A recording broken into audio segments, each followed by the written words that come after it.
Ukraine has the green light to become a member of NATO.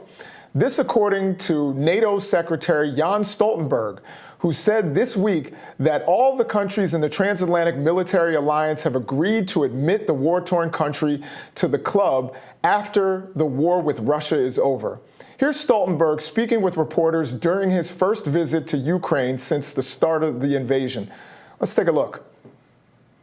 All NATO allies have agreed that Ukraine will become a NATO member. But the main focus now is, of course, on how to ensure that Ukraine prevails.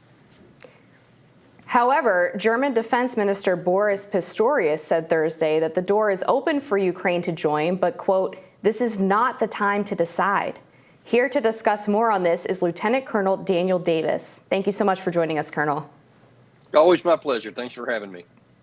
So is this the right time? It seems like there's a bit of a discussion happening among world leaders as to whether or not this could potentially inflame tensions between the Ukrainian and Russian war. You know, I don't know what Stoltenberg's intent is or what the senior leaders of NATO think is going to be accomplished by making statements like this. I don't know if they think it's going to deter somehow Russia when it hasn't done it for the last 14 years. But this is almost certainly going to have the exact opposite impact. If anything, this will cause Russia to just even more sternly decide that this is that no negotiations are useful and that they need to double down on trying to win their war militarily. Because, look, we got to understand that NATO advancement in Ukraine up to the Russian border was one of the major sparks for the war in the first place, and to talk about that last year. So I don't think this is a good idea. And interestingly enough, about an hour ago, Viktor Orban of Hungary, a NATO member, when told that all NATO members agreed that Ukraine would become a member of NATO, he said, "What? No, I don't think that's the case." So I'm not sure that there's the unity that Stoltenberg is saying there is. So I have a question, and that's about Finland and Finland joining NATO. Do you think that that's made a difference for Russia? Are they upset about Finland joining, and has that escalated things? Has that played any role in any of this?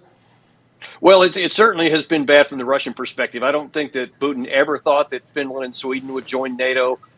So it's definitely a negative from Russia's perspective and something that they miscalculated on. But I don't think that it's going to play too much of a military role, because when you look at literally the military geography of that part of the country, that poses a lot less of a threat and a risk of ground invasion into the Russian territory, as the territory in Ukraine would if Ukraine became a NATO member there, which is why they've said that Ukraine is their non-negotiable red line that they won't allow without continuing to fight the war. I was seeing some chatter on social media from people who were convinced that this was Stoltenberg trying to embroil all of these NATO countries into a world war. Do you take that cynical of a view on it, or do you think maybe he was just trying to create this unification where it didn't quite exist?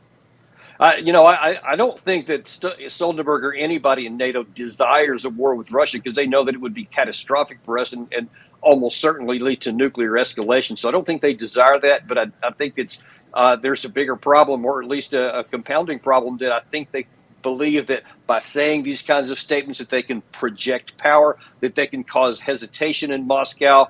But I mean, those efforts have fallen so flat for the last couple of years in particular, and throughout this war. I just don't know why they continue doing things that have demonstrated they're not going to work.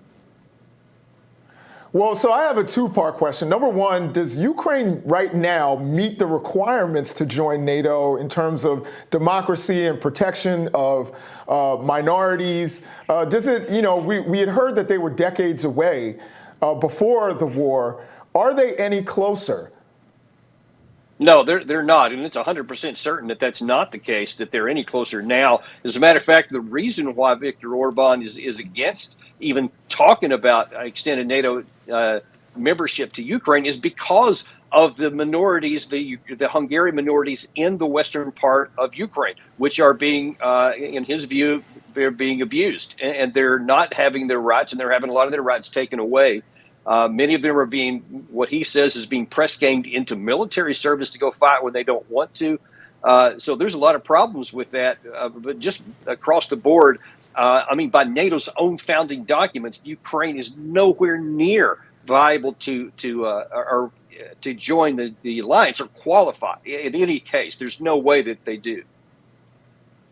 So, Lieutenant Colonel, I have one final question, and that is about, does this, what Stoltenberg said, does this actually empower the Russian propaganda arm and their justification for the war? They've been saying things about NATO, and NATO has been a big enemy within the Russian populace, and people are saying that perhaps the war was getting unpopular. Do you think Stoltenberg saying that Ukraine is going to join NATO actually empowers Vladimir Putin with his own people?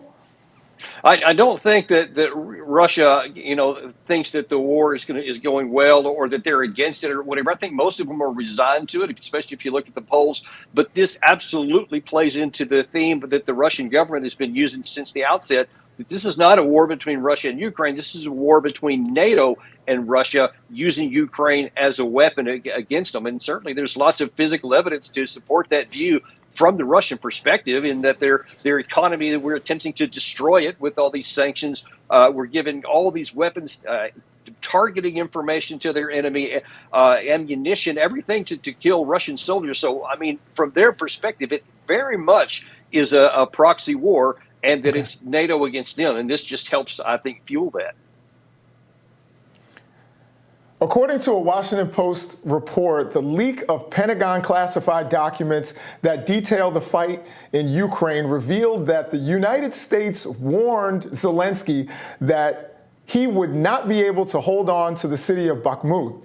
But despite the warnings, the grim assessment, Ukrainian forces have managed to keep a hold of this key stronghold. What do you make of this intel? Look, that was the right call. I was saying that I think as far back as December that the reasonable, prudent thing for Ukraine was to evacuate from Bakhmut and reset up on existing, already prepared defensive lines a little bit further to the west, from where they could extract a much higher cost on Russia. But the reason why they have held on this far is because they have continued, Ukraine has, to throw many of their reserves and many of the forces that they had trained for an offensive in the spring or the summer. The intent was for Ukraine to launch an offensive to hit Russia. But by holding on to Bakhmut when it was militarily untenable, they have basically delayed the process, but they have sacrificed up to tens of thousands of troops that they needed for an offensive, which now puts the offensive either making it have to delay further or making it have a smaller chance of success. So I think that this is going to come back to bite them. Well, thank you so much, Lieutenant. We really appreciate your perspective on this very important issue. More Rising after this. Thank you.